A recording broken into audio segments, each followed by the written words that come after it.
So hello and welcome back to another video. তো কথা বলো বুমেরাং এর রেসপন্স নিয়ে। তো প্রথম কথা একটা জিনিস বলতে চাই যে এতদিন ধরে অনেকে এটা বলার প্রচেষ্টা করছিল যে বুমেরাং আদৌ এত সুপারহিট ভার্ডিক্ট পেলো কিনা, বুমেরাং নিয়ে বেশি প্রচার করছে তার রিভিউয়াররা, এবং কেউ কেউ বলছে পেড পেড প্রমোশন, এই সমস্ত বিষয়বস্তু নিয়ে কথা বলছে।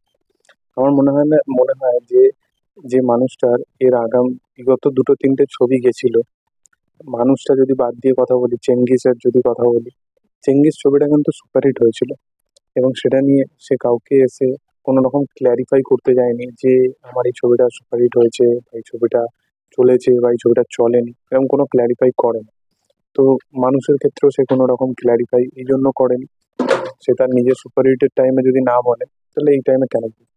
এবার বুমেরাং এর টাইমে যেহেতু সে এত বড় লেভেলে প্রমোশন করেছিল, তার নিজের কন্টেন্টের উপরে এত পাওয়ার ছিল যে সে ভেবেছিল যে আমার মেকিং যেরকমই হোক না কেন, এক্সিকিউশন যেরকমই হোক না কেন, আমার কাজের মধ্যে বা আমার কাস্টিং এর মধ্যে এত পাওয়ারফুল থাকবে, আমরা আমাদের কনসেপ্ট নিয়ে এতটা বেশি বলতে পারো ট্রাস্টবাদী হব যে আমরা অডিয়েন্সকে বলবো যে এই ছবিটা দেখো, এই ছবিটা ভালো ছিল।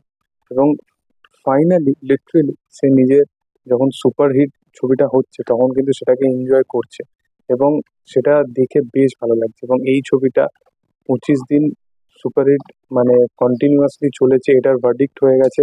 এবং এখন তো প্রায় 30 দিন, মানে 1 মাস হতে যায়, এবং ছবিটা এখনো দারুণ লেভেলে চলছে। এবং নন্দনে এই ছবিটা ব্যাপক লেভেলে, মানে অডিয়েন্সের কাছে যে ওই গ্রাউন্ড লেভেলে পৌঁছে গেছে, কথায় আছে না, সেরকম জিনিসটা কিন্তু হয়েছে। এবং অডিয়েন্স এখনো নতুন নতুন দু তিনটে ছবি আসার পরেও অডিয়েন্স কিন্তু বুমেরাংকে প্রেফার করছে অনেক বেশি। এবং অবশ্যই তার সাথে সাথে অযোগ্য তো আছেই, অযোগ্য তো দারুণ লেভেলের বিজনেস করেইছে, কিন্তু বুমেরাং ছবিটা কিন্তু ব্যাপক লেভেলে অডিয়েন্সের কাছে পৌঁছে গেছে। এবং জিৎ যেটা চেয়েছিল সেটা কিন্তু মানুষের কাছে হয়েছে। এর সাথে সাথে যদি সিঙ্গেল স্ক্রিনগুলো যদি দেখো, যদি যে মফস্বলগুলো যদি দেখো, এখানে কিন্তু যে সিনেমা হলগুলো যেগুলো, মানে মানে কি বলবো, মানে বছরে হয়তো কটাই কমার্শিয়াল কাজ আসে হিন্দি, আর বাংলায় তো আসে না বললেই চলে।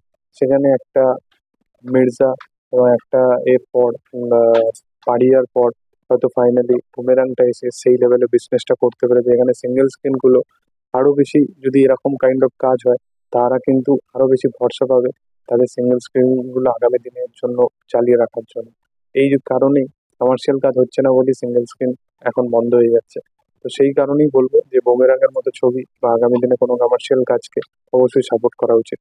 তোমাদের এটা নিয়ে কি মতামত অবশ্যই কমেন্ট সেকশনে জানিও। ভিডিও ভালো লাগলে অবশ্যই লাইক শেয়ার সাবস্ক্রাইব করে দিও। Thank you all, by.